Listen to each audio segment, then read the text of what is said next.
लेकिन सर एक चीज और भी है कि आपने बहुत अच्छे से एक्सप्लेन किया कि किस तरीके से वोटर्स ने जो रियल इश्यूज हैं उनको पीछे छोड़ दिया है और फ्रिवलस इश्यूज पर वोटिंग होती है।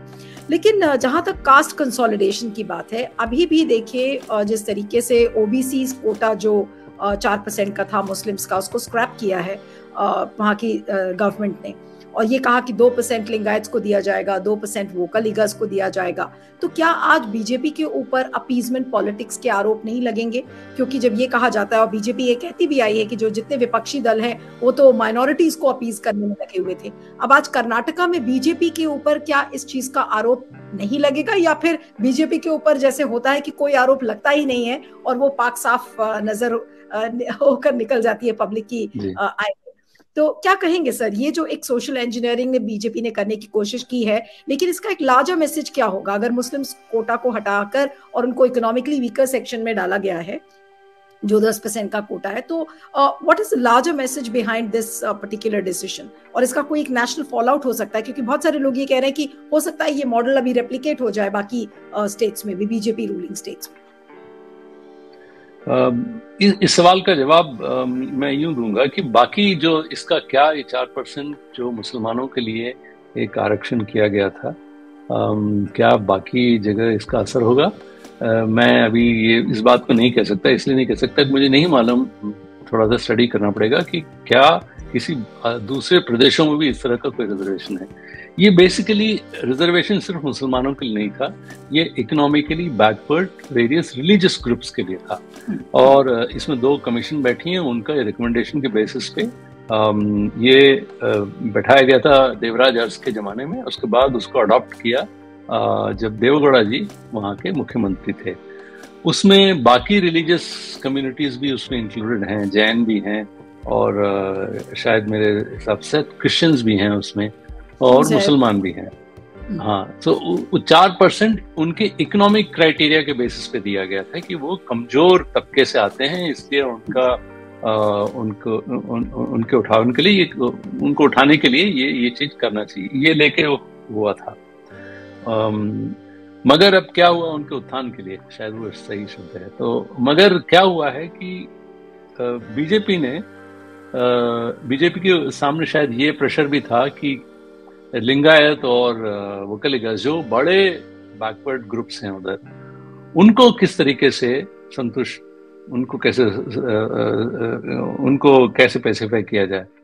एक जो आपने बड़ी बात पूछी कि क्या अपीजमेंट पॉलिटिक्स नहीं होगी, ये तो जाहिर है। यदि कांग्रेस के ऊपर एलिगेशन लगता है कि वो मुस्लिम अपीजमेंट है, एक एलिगेशन तो बीजेपी भी लग सकता है कि आप हिंदू अपीजमेंट कर रहे हैं, कास्ट अपीजमेंट कर रहे हैं। तो ये इंडियन पॉलिटिक्स का रियलिटी हो गया है कि सभी अपीज करते हैं वोटर्स को, मगर सभी ये कहते हैं कि हम उनकी भलाई के लिए ही कर रहे हैं, देश के भलाई के लिए कर रहे हैं। मगर चुनाव के समय अपीजमेंट तो होता ही है। मगर इधर जो अपीजमेंट इस तरह का जो हुआ है, किसी से लेकर किसी को दे दिया है, मुसलमानों से 4% उसको निकाल के दोनों को, ये थोड़ा सा अनयूजुअल है, ये हुआ नहीं है और कर्नाटका में पहली बार हुआ है। और इसको वहाँ की जनता कैसे देखेगी ये हमको भी समझना होगा। वहाँ के भी कुछ नेता हैं, जैसे लिंगायत ग्रुप के जो एक लीडर है, उनमें भी एक पंचसादी करके एक ग्रुप है, उसके एक लीडर हैं, बेसिकली वो थे कांग्रेस में ही, उन्होंने भी इसका रिजाइन किया पंचमसाली से। उन्होंने ये इसका विरोध किया कि जो आप मुसलमानों से लेकर यहाँ पर लिंगायत को दे रहे हैं ये ठीक नहीं है, उन्होंने भी कहा है इस बात को। तो ऐसा नहीं है कि सभी लोग इसके पक्ष में हैं, कई लोग इसको विरोध भी कर रहे हैं। मगर ऑब्वियसली बीजेपी का एक अटेम्प्ट है, उसके 2-3 कारण हैं। उनके क्या ट्रम्प कार्ड है, उसको कैसे खेलना चाहते हैं। उनका सबसे बड़ा ट्रम्प कार्ड है मोदी जी आएंगे और वहां पर कैंपेन करेंगे और उसका एक असर होगा। ये उनका एक ओवरऑल कैंपेन का जो मेन वो है फोकस, वो है मोदी जी। मगर इसके अलावा जो बाकी जो बीजेपी के अपने जो पॉलिसीज हैं, जो ये फॉर्मूला है देश भर में करती रही है, उसमें एक फॉर्मूला है पोलराइजिंग का, रिलीजियस पोलराइजेशन का। तो इस डिसीजन से वो पोलराइजेशन जरूर होगा, क्योंकि कोशिश हो रही है। अब होगा नहीं होगा ये चुनाव के बाद पता चलेगा, क्योंकि आपका जैसे मैंने पहले बताया हिस्ट्री है, हिजाब है, हलाल है, बाकी सब चीजें हुई और आपने अभी ये भी कर दिया है। दूसरा एक सोशल इंजीनियरिंग जो उत्तर प्रदेश में बहुत सक्सेसफुल रहा है बीजेपी के लिए, जो उन्होंने जो बैकवर्ड कास्ट और बाकी जो तबके हैं, दलित और बाकी जो तबके हैं, उनमें से भी जो अति पिछड़े लोग हैं, उनको उन्होंने उनका एक कोalition बनाया, उनके लोकल आइडेंटिटीज को उन्होंने पकड़ा और उनके लोकल आइडेंटिटीज को रिकॉग्नाइज किया। जैसे कोई मछुआरा ग्रुप का है, कोई मल्लाह है, कोई इस तरह से छोटे छोटे ग्रुप्स के जो लीडर्स हैं उनको पकड़कर उनको अपने पार्टी में शामिल करके उनको प्रोत्साहित करके उन्होंने इस तरह से कोalitions बनाए हैं और उससे बहुत सक्सेसफुल रहे हैं उत्तर प्रदेश में। ये अटेम्प्ट अभी कर्नाटका में भी हो रहा है। जो रिजर्वेशन, इंटरनल रिजर्वेशन है दलित के अंदर का, दलित का वहां पर 17% रिजर्वेशन है, 15 से उन्होंने उसको 17 किया है। 17 करने के बाद उसका जो इंटरनल रिजर्वेशन उसमें भी रीअलोकेशन किया है और वहां पर 101 तरह के दलित ग्रुप के अंदर 101 तरह के दलित ग्रुपिंग, मतलब नेचर ऑफ इतना इंडिया में जो है कास्ट इतना लेयर्ड है कि दलित के अंदर ही 101 भिन्न ग्रुप है। उसमें से जो है एक उनको वहां पर एक लेफ्ट दलित माना जाता है, एक राइट दलित माना जाता है, एक टचेबल दलित माना जाता है। अब ये सब बड़ी हैरत वाली चीजें हैं, ये सब हैं वहां पर, जिसमें जो लेफ्ट दलित है वो थोड़ा सा ऊपर माना जाता है, राइट दलित, तो इस तरह से उधर कैटेगराइजेशन है। बीजेपी का कोशिश ये है कि वहां पर जो दलित में भी जो पिछड़े हैं, अति पिछड़े, उनको लेकर एक कोalition बनाया जाए। उसके लिए एक अलोकेशन दिया, उसलिए अब क्या हो गया कि उसको लेके जो बाकी दलित हैं वो थोड़े नाराज हो गए। उन्होंने एक प्रोसेशन निकाला। ये बंजारे हैं, बंजारे बेसिकली जो नोमैडिक ट्राइब्स हैं, जो एक जगह से दूसरी जगह घूमते रहते हैं, उनका प्रोटेस्ट हुआ। उन्होंने पत्थरबाजी करी, येडियुरप्पा के घर के ऊपर भी उन्होंने पत्थर फेंका। तो ये सब जो है एक ये जो सोशल चर्निंग उन्होंने इस डिसीजन से हुए हैं, क्या बीजेपी इससे भी फायदा देखती है? शायद, क्योंकि ऑब्वियसली कुछ कम्युनिटीज को फायदा हुआ है, कुछ को नहीं हुआ है, कुछ उसमें अपसेट होंगे, मगर वो सोशल इक्वेशन थोड़ा सा वहां का हिल गया। तो ये भी एक एक्सपेरिमेंट है उनका। जैसे मैंने कहा, बीजेपी बहुत सारी चीजें एक्सपेरिमेंट करती है, उसमें ये एक डेफिनेटली, ये दोनों सोशल इंजीनियरिंग, रिलीजियस पोलराइजेशन, ये सब उसमें है ही।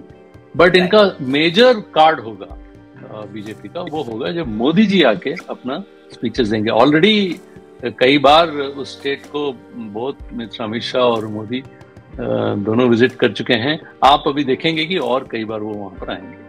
राइट सर, एक आखिरी सवाल हम आपसे करेंगे कि इश्यूज पर हम लोगों ने काफी बात कर ली, लेकिन आपने खुद कहा कि अभी जब मोदी जी जाएंगे तो किस तरीके से चीजें वहां पर बदल सकती हैं। तो कर्नाटका में आपको क्या लगता है, इस पर दो फैक्टर्स क्या डोमिनेंट नहीं होंगे? एक तो मोदी मैजिक, जिसकी हम हमेशा हर चुनाव में बात करते हैं, लेकिन इस बार राहुल सिंपैथी, क्योंकि राहुल के कांग्रेस का बैस्टियन रहा है कर्नाटका, कांग्रेस ने सरकार भी वहां पर बनाई है। अब जो कांग्रेस, राहुल का जो डिस्क्वालिफिकेशन है, उसका क्या कोई फॉल आउट हमें दिख सकता है अगर मान लीजिए कि उनका रीइंस्टेटमेंट तब तक नहीं होता है? क्योंकि चुनाव में अब कुछ ही हफ्ते बचे हैं और चुनाव कैंपेन शुरू भी हो जाएगा। अब जब तक पार्टी जाएगी सेशंस कोर्ट, फिर अगर सेशंस कोर्ट से उनको रिलीफ मिलती है, नहीं मिलेगी, तो वो फिर high court, then supreme court. We do not know how long will this battle take, but supposing अगर जो उनका डिस्क्वालिफिकेशन है वो कंटिन्यू करता है, तो क्या इसकी सिंपैथी, राहुल के लिए जो सिंपैथी है, वो भी एक फैक्टर होगा कर्नाटका के चुनाव में, apart from Modi magic which we keep talking about? ये इंटरेस्टिंग क्वेश्चन है।